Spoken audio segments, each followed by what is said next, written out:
घर मालिक सावधान बासगृह को व्यावसायिक उद्देश्य व्यवहार करथिले पड़िबो जरिमाना। जदि कौनसी मालिक निजर घर को बासगृह भावे पंजीकरण कराई एहाकू व्यावसायिक भावे व्यवहार करुथिले एवं ट्रेड लाइसेंस करि नथिले तेबे सेमानंक उपरे दृढ़ कार्यानुष्ठान नेब बीएमसी। मंगलवार बीएमसी राजस्व संग्रह को नहीं होइतिबा रिव्यू मीटिंग रे एभली कड़ा आभिमुख्य करिसंती बीएमसी कमिश्नर।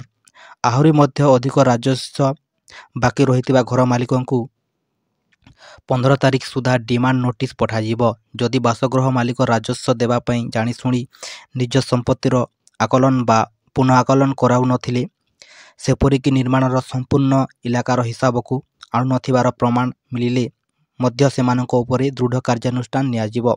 आहरी मध्य होर्डिंग टैक्स देबा नै जनसचेतना सृष्टि करिबाकू बुलिबो राजस्व रथ। सूचना अनुसार राजस्व आदाय लक्ष्य 115 कोटी मात्र